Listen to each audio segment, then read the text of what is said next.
Hello les filles, j'espère que vous allez bien. Aujourd'hui on se retrouve dans un cadre un petit peu différent car je suis en week-end sur Rouen. Donc pour ne pas manquer une vidéo, j'ai décidé de tourner dans ma chambre d'hôtel. Si tu ne me connais pas, je m'appelle Mathilde, je suis prothésiste ongulaire depuis 4 ans et je te souhaite la bienvenue dans cette vidéo. Je vais t'aider à devenir une prothésiste libre et indépendante. Dans cette vidéo, je vais vous expliquer les erreurs à ne pas faire sur la pose américaine. La pose américaine, qu'est-ce que c'est? C'est une pose de capsule qui est directement en gel qu'on va venir appliquer sur l'ongle naturel et ensuite il n'y aura plus qu'à poser la couleur. Dit comme ça a l'air facile, mais bien sûr ça m'a pris quelques années à maîtriser cette technique. J'ai fait des formations. Alors bien sûr il y a des prothésistes ongulaires qui font du chablon, du gel depuis plus de 10 ans, 5 ans, peu importe, qui vont vous dire ah c'est super facile, mais si vous débutez, bien sûr que ce sera une technique qui sera compliquée puisque vous n'avez pas les gestes, etc. Donc il faudra des heures d'entraînement sur YouTube.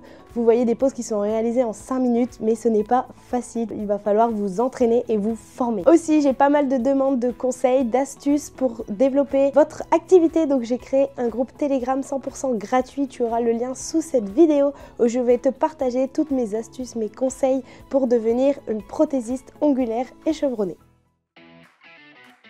Donc la première erreur, c'est de ne pas préparer votre ongle naturel.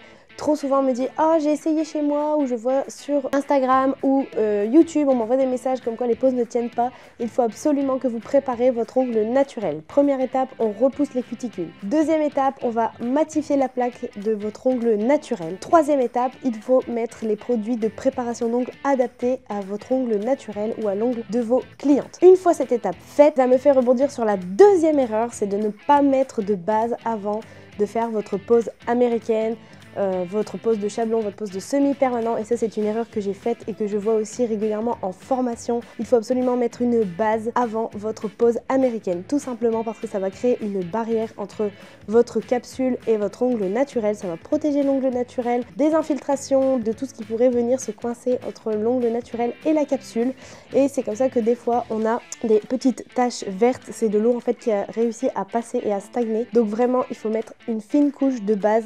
Moi j'utilise la Gummy Base Clear de chez Ongle 24 qui est vraiment idéale pour les poses américaines. Troisième erreur que je faisais aussi, c'est de ne pas matifier l'intérieur de votre capsule américaine. À cause de cette erreur, j'avais souvent des décollements, donc il faut vraiment soit vous poncez l'intérieur de votre capsule ou vous mettez un produit pour matifier l'intérieur de votre capsule. Depuis que je fais cette étape, mes poses tiennent 4-5 semaines sans aucun souci. Quatrième erreur, de mettre trop de matière ou pas assez de matière dans votre capsule américaine. Si vous mettez trop de matière, par pitié, si vous posez votre capsule et que vous voyez que toute la base coule partout, s'il vous plaît, enlevez, raclez, nettoyez et recommencez, parce que c'est juste horrible de voir une pose avec plein de matière qui a coulé partout. Et de ne pas en mettre assez. Quand vous mettez la capsule et que vous voyez que la base s'arrête net, il faut que vous remettiez de la matière parce que sinon vous allez avoir plein de choses qui vont se coincer entre l'ongle naturel et votre capsule, ou c'est comme ça que vous allez avoir des infiltrations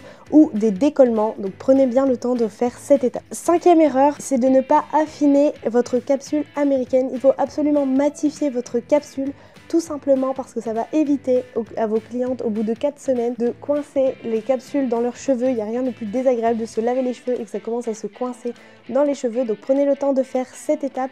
Et la dernière erreur à ne pas faire, et ça c'est une erreur que je faisais au tout début que j'ai démarré la pose américaine, c'est de prendre des capsules très très longues et de les raccourcir énormément. Par exemple, si j'avais une cliente qui voulait un carré court, je prenais une longue capsule carrée que je venais couper, sauf que la taille adaptée était celle-ci et moi je venais raccourcir, donc du coup la capsule était très souple et c'est comme ça que j'avais des casses.